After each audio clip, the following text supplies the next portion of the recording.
Welcome to A Life Worth Living. This is a brief introduction to the policies behind the Life movement. My name is Andrew Percy, and I will be your narrator for this. So let's start with a few quotes to clarify what the most important issues are. First, it's important to understand that any proposals worth discussing have to actually address the problems we face. At Life, we are not proposing a program to tinker with what we have. Our aim is to provide a clear path to real, long-term solutions.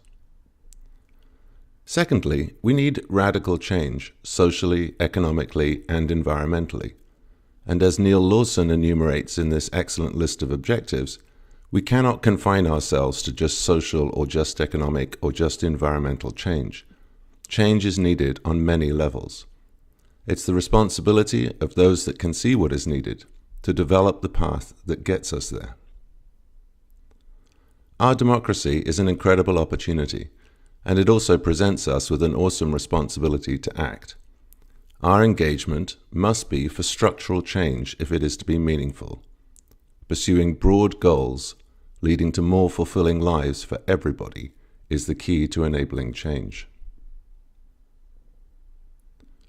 At Life, what we mean by a movement for proper change is a heroic struggle for structural change that delivers radical and practical evolution peacefully and democratically. We believe that now is the time to act, not in 5 years, not in 10 years. The right time is now. We will not spend much time in this presentation discussing all that is wrong. We take it that you have an understanding of the broad range of issues that our society and our economy faces today. But I will take one slide here to just talk about the deficit pressure that we face. There are two important points demonstrated by the blue and green lines on this chart, which stand for true resource costs and dependency. First, we cannot return to the past. Resource costs and demographics are on trajectories that we cannot affect. The middle of the 20th century was an aberration, and there's no going back there. Second, it's important to understand that today's deficit is less than half of the real problem that we face. We have so much that we need to invest in to prepare our society for the coming decades. Life's program for structural change has three major components, starting with the bedrock of our society, security. Broad, comprehensive, and affordable security. Our economic success depends on being much more productive than we are today, and that requires that we maximize everybody's contribution. As we will see, effective social security is going to require much deeper democracy. And those two reforms create the launchpad for a new, diverse, and sustainable economy. Let's talk about security. Social security. The individual security of ordinary people living ordinary lives. A proper social security system maximizes the contribution of every citizen. That is its primary purpose. It does this by lifting people out of survival mode and provides a bedrock from which a greater society and a greater economy can be built. A proper social security system also has to be sustainable over the long term, and that means affordable. Our current social security system is both ineffective and expensive. This is well understood. What we need to figure out is how to convert some of what is monetary cost today into effort exerted by citizens as part of our common security. Big society, co-production, community, these are all attempts to deliver the same thing. The question is not what to do, it is how to activate it. We need a mechanism which engages each individual citizen in that process, and it does so without coercion. Life believes that proper social security is about creating a floor in our society below which no citizen can fall. A basic set of services that is not only about food and shelter, but also provides the basic facilities that allow each individual citizen to maximize their contribution, like access to transport and basic communications. To be properly effective, this security must be universally available without means testing. A new mutual citizen contract provides real security by guaranteeing these services.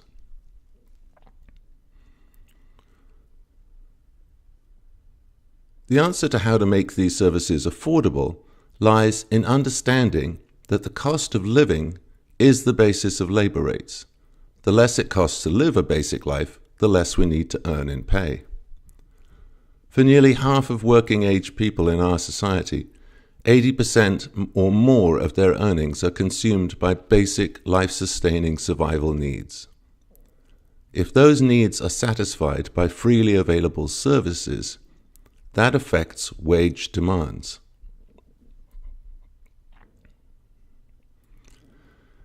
If you have no rent and your bus pass is free, your relationship to pay changes without coercion, completely voluntarily. By delivering a basic set of life-supporting services, free at the point of need, just like the NHS, we can enjoy the same or better lifestyles with lower pay. This does not have to be legislated for or forced in any way. The reductions in basic rates of pay come about completely naturally and without coercion.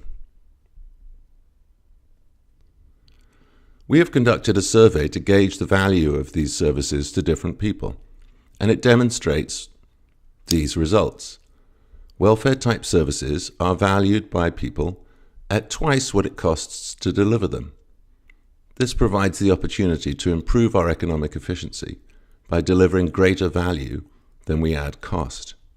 Many people actually put a value on the services that exceeds their pay, and this is correlated with the Joseph Rowntree Foundation's minimum income standards research, which shows that minimum income standards actually exceed typical low pay in our society. In our budget forecasting, we have not used the total potential of these savings, but have been conservative and only used half of their values.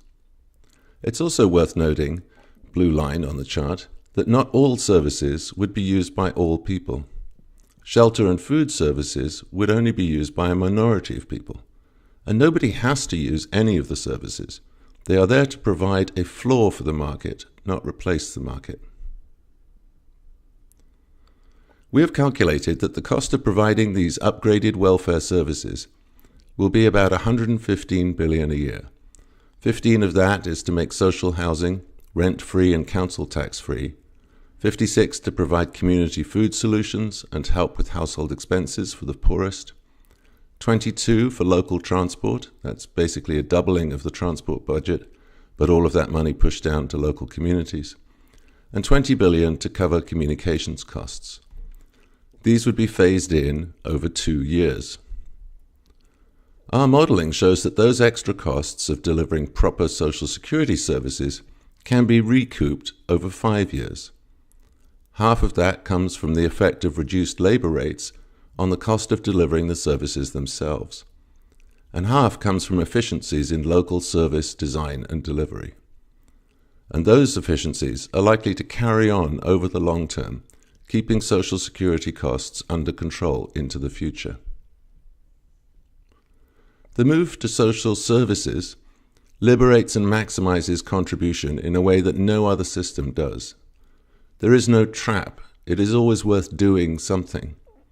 Because the services provide security from failure and access to the means of self-empowerment, the labor force becomes more innovative, more likely to acquire new skills, more likely to be self-employed, and businesses are free to make bigger risks because starting, growing, and failing are all supported by the security of a floor to living standards.